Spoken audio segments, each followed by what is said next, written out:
Merci beaucoup, Paul. Merci à vous de me supporter pendant quelques minutes.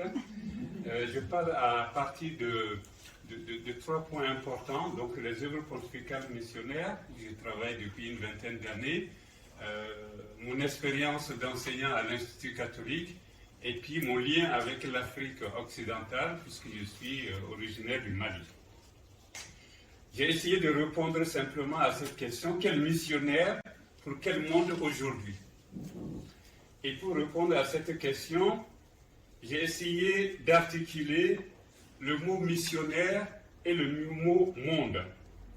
Mais il faudrait les analyser et préciser dans quel contexte on les utilise, avec bien sûr les espoirs de nos contemporains, leurs attentes, et peut-être l'espoir aussi d'avoir un monde meilleur.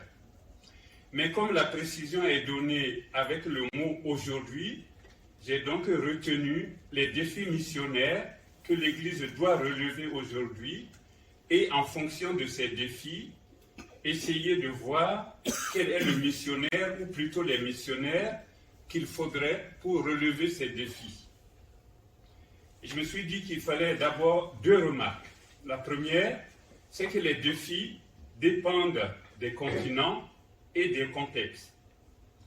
Dans le même continent et même dans le même pays, les contextes et les défis missionnaires peuvent être très différents. La deuxième remarque, c'est que tout baptisé est un disciple missionnaire, selon les mots de notre pape François. Mais les chrétiens, hommes et femmes, qui quittent tout pour vivre la mission chrétienne de façon spéciale, pour s'engager à la vie et aller là où leurs supérieurs leur demandent d'aller, là où il faut relever divers défis missionnaires, comme nous avons vu pendant ce colloque, doivent retenir notre attention. Ils nous rappellent que d'une manière ou d'une autre, nous devons être tous missionnaires, clercs, laïcs, religieux et autres. J'ai donc retenu quelques défis missionnaires en 4 groupes. Le chiffre 4 étant important pour moi, parce qu'en Afrique de l'Ouest et peut-être dans d'autres coins de l'Afrique, le chiffre 4, c'est le signe symbolique des femmes. Donc, le premier point, mon regard objectif et peut-être plus subjectif sur notre monde aujourd'hui retient d'abord le défi du dialogue. Peut-être parce que je suis lié à l'Afrique de l'Ouest et au Conseil pontifical pour le dialogue interreligieux. Il s'agit bien d'articuler dialogue, annonce et vie.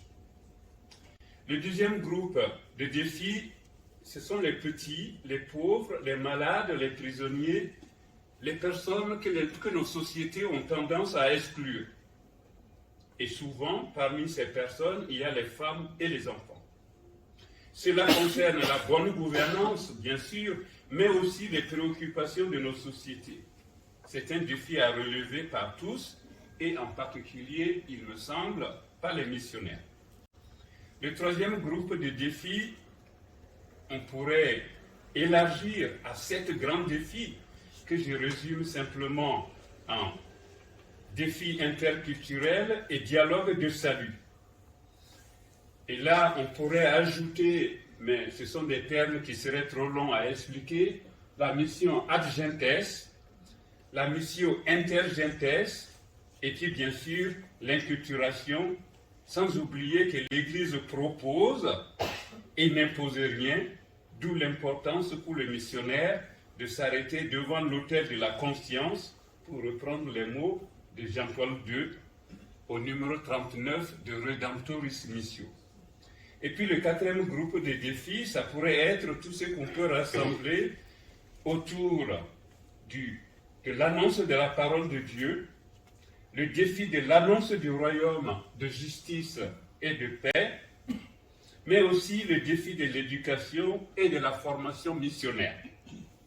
Ces défis pourraient être rassemblés, il me semble, dans un grand défi qui pourrait être le défi d'un évangile accueilli et annoncé par les femmes, qui savent souvent mieux que les hommes, qui gèrent souvent mieux des questions de justice et de paix comme celle de l'éducation et de la formation. Alors, à ces différents défis, on pourrait proposer des figures de missionnaires. Et là aussi, j'en retiens 4 figures pour rester au chiffre de 4, pour relever le défi du dialogue, qu'il soit interculturel, interreligieux ou autre. Il me semble que notre monde a besoin de missionnaires, hommes et femmes, ouverts et qui ne craignent pas d'aller voir ce qui se passe chez les autres, dont on se méfie souvent parce qu'on ne les connaît pas. Les missionnaires ouverts, curieux, qui acceptent de sortir de soi et de chez lui, peut proposer un évangile et construire avec les missionnés, donc ceux à qui on annonce l'évangile, des communautés vivantes, ouvertes et missionnaires. La deuxième figure de missionnaire pourrait être le missionnaire qui veut relever le défi de la pauvreté et des exclusions. Et là, on peut peut-être espérer ou souhaiter que des missionnaires apprennent à accompagner des pauvres, les aident à lutter pour s'en sortir sans désespérer. Et on peut aussi espérer des missionnaires qui savent écouter et lutter aux côtés des pauvres et des petits.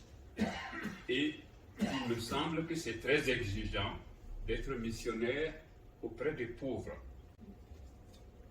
La troisième figure de missionnaire qui pourrait relever les défis des situations d'interculturalité, même si on peut les retrouver presque partout, c'est le missionnaire qui accepte de dialoguer pour s'engager plus facilement dans le dialogue avec les musulmans, mais il n'y a pas que les musulmans, comme parfois on peut le penser en France, il y a aussi les adeptes des religions traditionnelles africaines et d'autres croyants dans le monde, et même ceux qui semblent ne pas être intéressés par nos religions.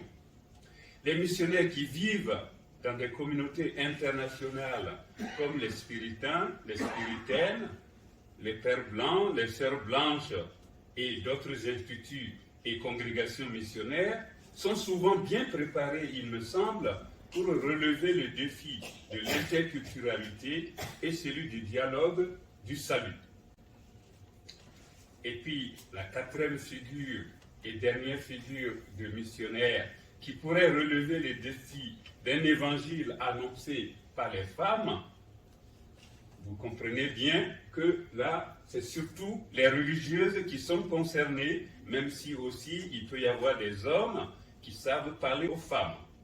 Mais les messieurs ne sont pas exclus donc dans cette entreprise, même si parfois on peut avoir l'impression qu'ils freinent à donner un peu plus de place aux femmes, mais on l'a dit hier, les femmes savent prendre leur place et occuper leur rôle. Les femmes missionnaires qui annoncent l'évangile peuvent faire participer davantage les femmes à l'évangélisation et à la transformation sociale, notamment en matière de justice et de paix, mais aussi en matière d'éducation et de formation missionnaire. Cela suppose que les missionnaires, hommes et femmes, soient bien formés et se soucient de la formation missionnaire des femmes. Je voudrais terminer en citant d'abord une phrase que j'ai lue là-bas et qui m'a interpellé. Il semble que la phrase est de la sœur Eugénie de 1921 et qui dit ceci. J'essaie de lire ce que j'ai écrit très rapidement. Notre vocation demande que nous pratiquions une profonde vie intérieure et nous sortirons dans la tumulte du monde et leur parlerons de ce que le Seigneur nous a appris.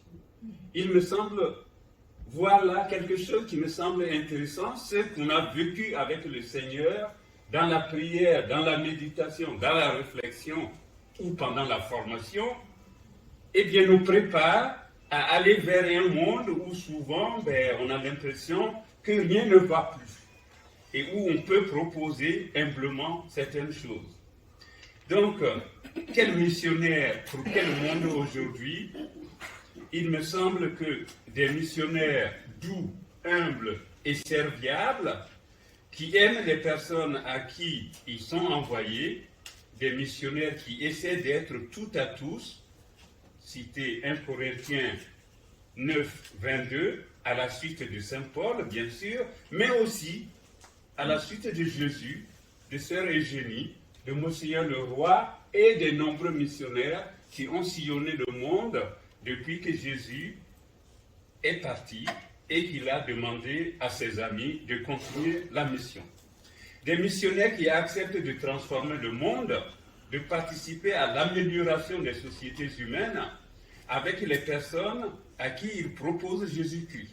Évidemment, l'amour ne va pas sans l'espérance et sans la foi en Dieu, Père, Fils et Esprit.